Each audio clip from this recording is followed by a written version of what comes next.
NFTs are serious business. You guys get that by now. One platform, Rarible, is wiping the floor with competitors. My researchers wanted me to make this the moonshot of the week about 6 weeks ago. Wish I would have listened. That would have definitely been a check mark. But it has absolutely mooned. Now, find out more about this platform and how you can get the most sought after NFT collectibles in history. They're about to hit the market. BitBoy cards, of course. Let's get it. Welcome to BitBoy Crypto. My name is Ben. Every day I show you how to make money in crypto. Today, we're going to be bringing on an expert in NFTs who has been in the game for quite a while, Mr. Kenn Bosak. Along with calling out scammers, he is a blockchain gaming legend who is constantly innovating, and we talk about some of that in this interview. He definitely knows a thing or two about making money in this space, as he has been all crypto all the time for several years now. If there is a way to make an income with crypto, passive or active, he knows how to do it. Oh yeah, and tonight, as of right now, we are officially launching our BitBoy Crypto NFT collectible cards.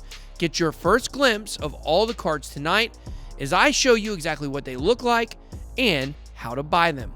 Stay tuned for the middle of this interview, as I'm going to give you guys a full lesson on using RARI. So let's get to the interview.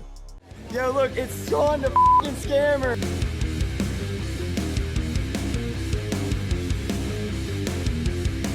This guy right here, he's a f***ing scammer. Ken, welcome. What's up? How goes it? You stole my line. How goes it, bro? Man, not much, man. You know, it's been a while since I've seen you. Conferences have gotten crazy. But I know you very well. I know you, Ken. We're good friends. I've always supported everything that you do and you're about. But there might be some viewers on the channel that don't know you. So if you could just tell them how you got involved in Bitcoin in just, a few sentences. How I kind of got involved is because the legacy industry didn't really want me. I tried to invest in this Snapchat IPO. I found out what an accredited investor was. I saw what happened when it went public, and then it dumped on people that got to invest after the accredited investors. So I kind of had like a little bit of a stigma towards it. I was just like, this isn't for me. This is never really going to work out. I actually pulled out right then and there from like the banking system. I was so turned off, and I was going to go into gold and silver. And one of my friends said, check out this digital gold thing, Bitcoin. And that was during the Ethereum ICO. And I saw that there was no KYC for this ICO as there wasn't a KYC for the IPO. And it just seemed, I took it as an opportunity. I'm an opportunistic person. I experimented, I dabbled because I was allowed to, and 5-ish years later, I'm here. Survivor, still here, man. A lot of people aren't here. Yeah, that is unfortunate. Yeah. I saw somebody the other day that was, just somebody on Twitter that I had not seen in like a year and a half. I was like, man, I saw this guy every day. And, when things get tough, people leave and they come back when things start looking better. But yeah, I'm happy when they do, though. Hopefully everybody comes back and embraces, They will, I believe. And one thing that is going to get people more interested in cryptocurrency, I believe, in blockchain technology over the next year, obviously is the price. But I think one thing that's going to contribute to the price are NFTs. And that's what we've been talking about a lot on the channel. I know you're very involved in the NFT world. I see you got like a Splinterlands flag in the back there. They didn't give that to me as a sponsorship. I actually went to one of their meetups and stole it. So that's not a paid shill. That might be evidence. That's actually a backwards paid shill, I think, somehow, if you stole from them. But anyway, the point is, Ken, how did you first hear about NFTs?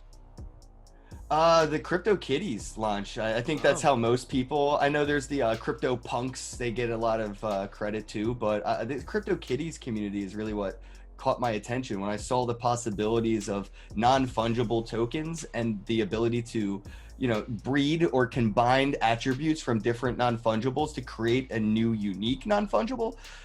Using smart contracts, that was just like, no brainer. This is going to be amazing.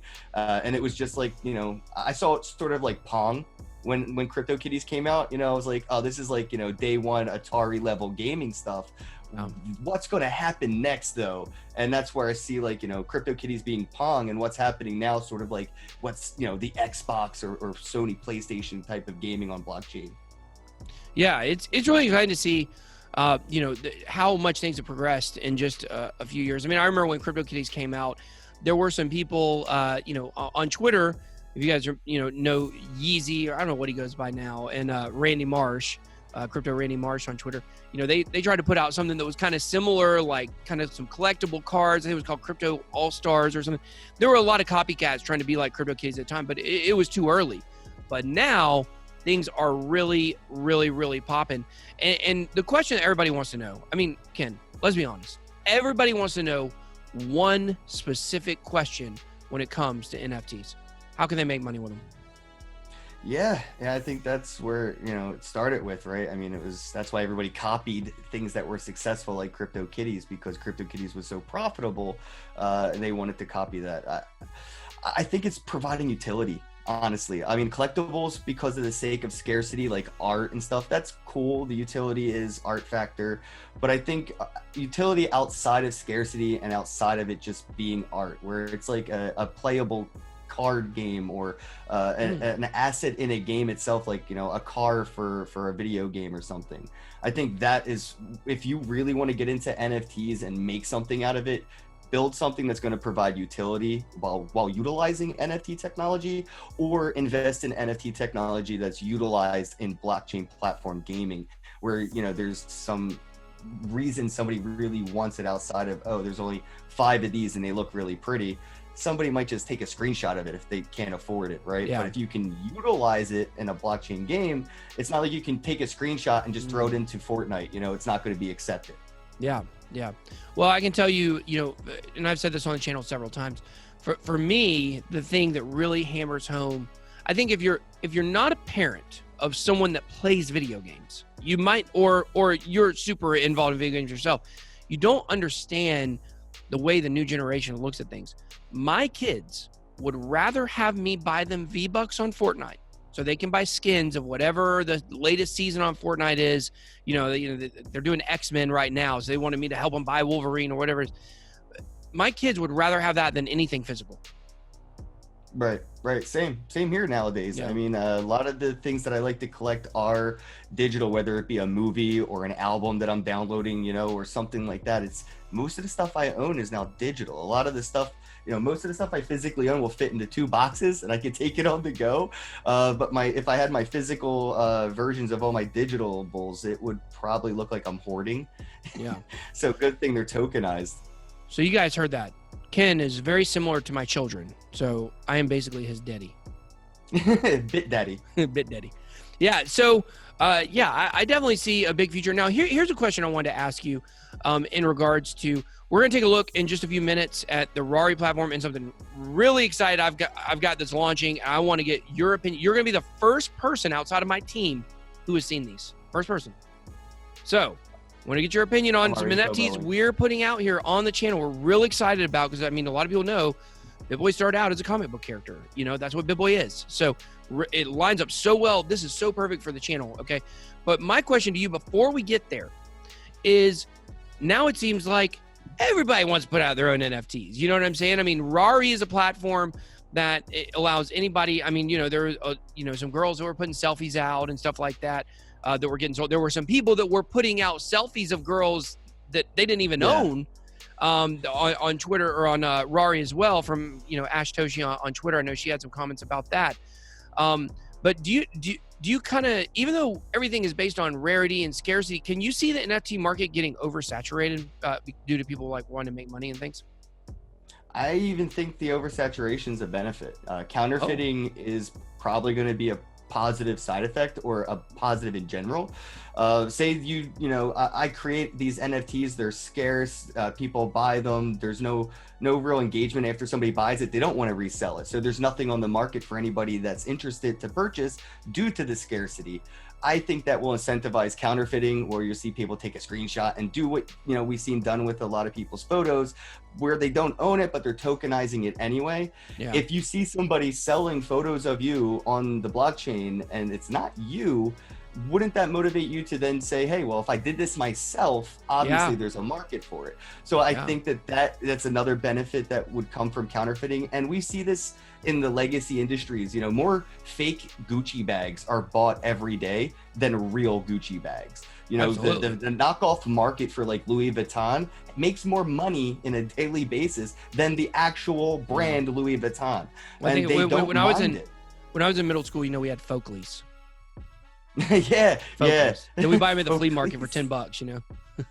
Yeah, Oakleys were way out of our range. I know the Folkleys too well, and that's the thing, that Oakleys didn't mind that though. That was people that couldn't afford the on-brand name to again still advertise for them. Now there are companies that I think may be turned off by this, and a legacy comparison is like Tommy Hilfiger and like American Eagle back a few years ago had a big campaign about please stop giving our clothes to like Goodwill because homeless people are wearing American pastel. I remember that. Yeah, and Tommy Hilfiger was like, we don't want to damage our brand by seeing homeless people. So again, that going in, there could be some brand recognition damage where people are counterfeiting BitBoy cards, and it's hard to tell the difference of which is a legit and which is a fake. Now I have to go look at the blockchain, see who minted it and stuff like that. Really dig into the Gucci bag and make sure that the seams are legit seams. Yeah. And that's where I think there could be a conflict. But I think there's more benefit from knockoffs than not. Yeah. Well, I mean, that's where VeChain comes in handy. They're going to sew those little trackers into those clothes. That was out a couple years ago. I know. I've been waiting. I love VeChain. I've been waiting for that. I want to get a Beanie Baby with one of those in it, and I get the world's first tokenized Beanie Baby. Listen, I worked at McDonald's when I was 15, and it was when the Beanie Babies was at their peak. A lot of people know I say being a famous person in cryptocurrency is like being the most famous collector at a Beanie Baby conference. So when I was 15, I worked at McDonald's when we had the mini Beanie Babies and the Happy Meals. Oh my gosh, dude, people were so crazy about those. We had a rule you could only buy 10, but you could get in the line and go back around in the drive-thru and buy 10 more on another transaction. We had people who would sit there all day. I mean, in 8 hours, they'd all be gone. The line would be wrapped around the building like 3 times for some Beanie Babies. Yeah, we don't have time to get into it, but if you're interested and you're watching this, Google the history of the Beanie Baby scam. It is amazing. Oh, I got to get in on that scam. I don't like to scam in crypto, but I'd Beanie Baby scam all day. Well, you have to know your enemy, right? So know what a scam is to know what a scam is. Exactly. And to look at the Beanie Baby scam and how that happened, you could look at the NFT market and use the same information to kind of feel out this new collectibles concept. Yeah. Well, my Beanie Baby enemy is Tabasco the Bull. That's the only one I remember. So listen, let's jump into this, okay? I want to show you. Okay, so the first thing I'm going to show you is just a screenshot of our BitBoy crypto page on RARI. So you don't get to see any of the cards yet, okay? But these are some of our characters, okay? So we got, the banker, we've got FOMO the monkey, we've got BitBoy, Dr. Fudd, and Hodl. This is the BitBoy Dark I like series. the tortoise. Yeah, the tortoise. You got to make it happen. So here we are about to debut right now. We are going to debut the BitBoy cards that are going to be for sale on RARI. Now, these are going to be a print of 5. And we're looking at the next series of these going to be actually on, we'll talk about it in a little bit, maybe on WAG. So let me pull up the cards themselves. Just get your opinion. Oh, bro. Yeah, dude. It has Banksy vibes. I really like it. Yeah, so we've got the black and white editions. These are kind of the more the upgraded ones. The color ones are the regular ones. Like these are the 5 original characters we're calling this the BitBoy Dark series. So this is more like actual comic book characters. This is of course Hodl the turtle up here. He's BitBoy's sidekick. He's slow, he's methodical. Then we got BitBoy that's got definitely more of an actual superhero vibe to him these days. We got the banker. He's kind of the big villain. Dr. Fudd. He's got a newspaper that gives him power. And then, of course, we got FOMO the monkey. He's just kind of he's a degenerate crackhead, trying to make that money on anything once it pops. So what do you think? What are your first thoughts on the BitBoy collection here? I think I stand by my first gut instinct, and I think the tortoise is my favorite. Okay. I love HODL. Yeah, but BitBoy, bro, you got like the Dr. Manhattan look going. I love it. We're making With it all happen, the different man. coins around you and stuff. That is awesome. Yeah. Is that a unicorn uni? Yes. Yeah, dang right. Well, dude, Uniswap is what gives me my power. Uniswap is my number one superpower, so it makes perfect sense. So it looks like there's only 20 of 20 of each of them. Okay, so there are 20 of 20 of each of these prints, okay, or each of these mints. But we also have one more that's going to be even more rare that we're only going to have 10 of. Like I said, this is the initial thing. You guys got to understand, BitBoy Crypto launched as a cartoon series. It launched as a comic book kind of vibe. It wasn't supposed to be me sitting here telling you guys news every day. So the channel is really geared for this, and what we want to do is actually, build out on that and make this, like a big ecosystem, a big ecosystem. That may not be the right word, but an actual comic book world with characters and stories and the whole thing. So there's really no limit to how many of these characters we can make, and we can do different series. This is the dark series. We might have one that's more kind of like the traditional characters you guys may have seen before on the channel, the BitBoy logo and things like that. But, we want to do some different things. Well, Ken, right now what I want to do, these are launching during this video. During this video right now, these are launched. You guys can actually go to app. Well, they're not, not right now when the video posts. I'm FOMOing. You're FOMOing right now. You're FOMO the monkey over here, bro. This is you. You're a degenerate. That is exactly me. This is, instead of a banana, you've got BitBoy in your hand. That sounded weird. So you want to go, you guys want to go to app.rarible.com. That's how you pull up Rarible. And I'm going to show you guys right now. We're going to take a pause, and I'm going to show you guys a tutorial on how you guys can buy these cards right now. All right, guys, I am here on app.rarible.com. You can also go to rarible.com and you can get here from there. Just want to show you guys a couple of things. This is a very artistic site. There's a lot of art on here. You guys will have the chance to buy the BitBoy collectible cards on here. And one thing you guys need to be thinking about is no one is buying these collectibles. Well, maybe some people are, but most people are not buying these collectibles because they really think like, hey, this is super cool. What people do is they look at, let's look at this one right here. Kobe.eth. Now it's spelled with a C, but you see the supply is 7 out of 10. Okay, there's only 10 of these ever made. It's worth 0.39 ETH. A lot of people aren't going to buy this because they think it's cool and they want to let it sit around.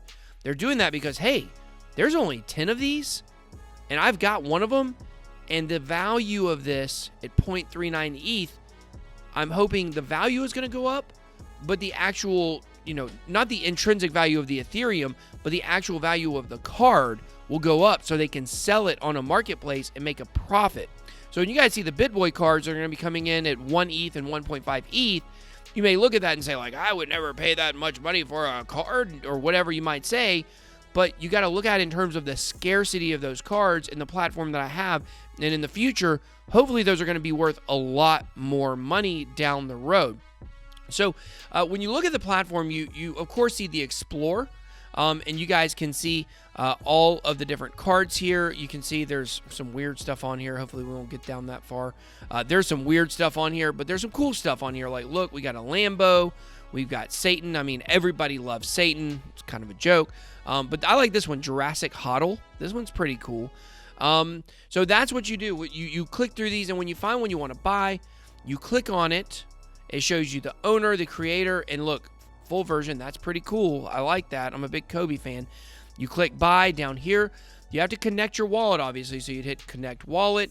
You can connect through MetaMask, Fortmatic, Wallet Connect, and Wallet Link, and you just buy it, and it goes in your MetaMask wallet. So pretty cool. You can go to My Collectibles and see the ones that you own. You got to connect your wallet. You go to the marketplace. There's also frequently asked questions. I suggest you guys go to this frequently asked questions. It talks all about NFTs, what ERC 721s are, governance, the RARI token. When you buy these, you also pick up RARI. So this is a token. Price is moon lately, so you may want to get involved with that. You can also check them out on Twitter, Discord, Telegram, and Instagram. I would show you guys exactly how to buy the BitBoy collectible, but at the time of this recording, they're not out. They're only out immediately following this video. You guys head on over to app.rarible.com. Let's try to get on the leaderboard and see how many of these things we can get and go from there. All right, guys, so I hope you guys enjoyed that tutorial showing you guys how to use Rari, how you guys can get the new BitBoy collection. Ken says they're too scarce. So that tells you right there, Yeah. hey, these things are going to be going like hotcakes. So make sure you guys jump on Rari. Don't be slow. Yeah, don't be slow. And I'll tell you this, wait until you see the last collection that we have, which is going to be, they're going to be animated cards.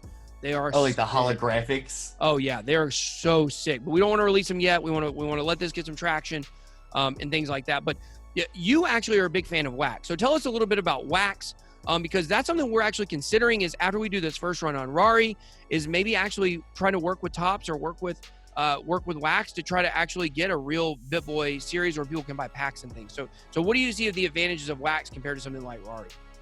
Well, first off, I think Topps would probably be interested in doing a BitBoy card series with Topps. I don't see why not. They worked with like Will Shatner and stuff like that when it comes to it. So just, yeah, I'll let Wax make that happen. But I prefer Wax NFTs over pretty much any other blockchain's non-fungible tokens due to the, free trade. There's no trading fees. Unlike with Ethereum, everything's got that gas fee. Creating your own NFT on Wax is, anybody can do it within 60 seconds. And they have their own chain now, right?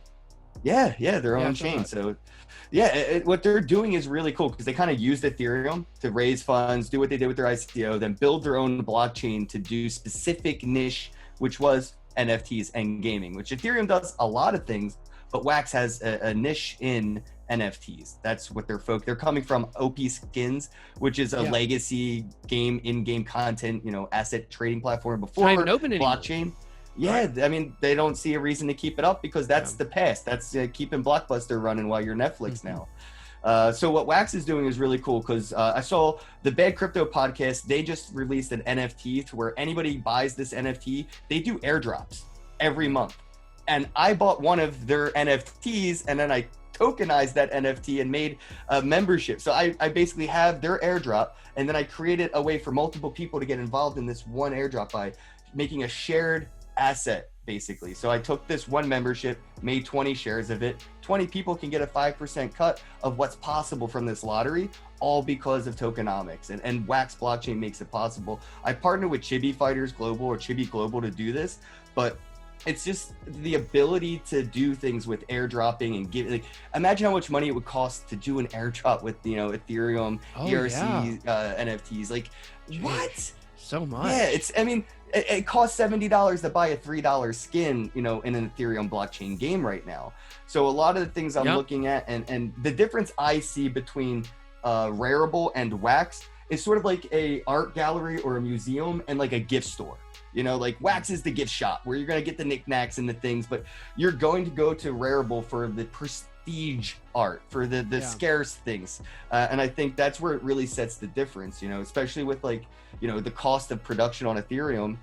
To make an NFT, you have to think about, the artist paying for that expensive paintbrush, the really high-end paint and that really expensive quality canvas that is the Ethereum blockchain, as opposed to being able to put out dozens of NFTs basically for free on Wax. It does become kind of spammy. It's hard to counterfeiting on Wax is a lot more incentivized than on Ethereum because of the cost. So the cost on Ethereum to make a counterfeit BitBoy card, that's gonna be expensive. But if you were on Wax, which would happen to my NFT the day after I released my NFT, somebody basically copied it and sold fake copy NFTs because it's hard to tell the difference when you can just do it basically for free. So there's a spam accountability problem, I think, but Wax is doing a lot with Ethereum as far as like the DeFi NFT world goes. And I think Rare really kicked that off. Yeah. It's gotten people excited. And Rarible is a coin that my research team, had been pushing for a while. They wanted me to make it one of my moonshots of the week about a month ago, and I didn't. And now I'm kicking myself for not doing it because it's crushed it ever since. So yeah, it's been a good month for Rare, and that's because it provides true utility with a utility token. And that's what I think people have to look for, especially with NFTs. Again, utility NFTs. Utility tokens and things like that are really what I think are going to take off. Yeah, so when we come out with BitBoy the Gathering, the game, that's it's like Magic the Gathering, but BitBoy. It's like not nerdy though.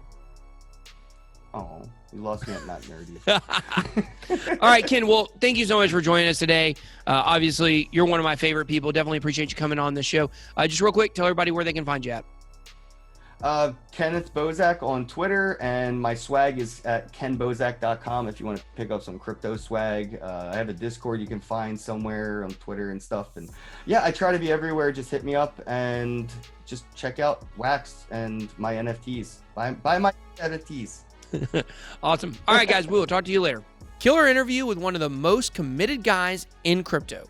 You guys make sure to head on over to the Rarible.com app to find the BitBoy collectible cards.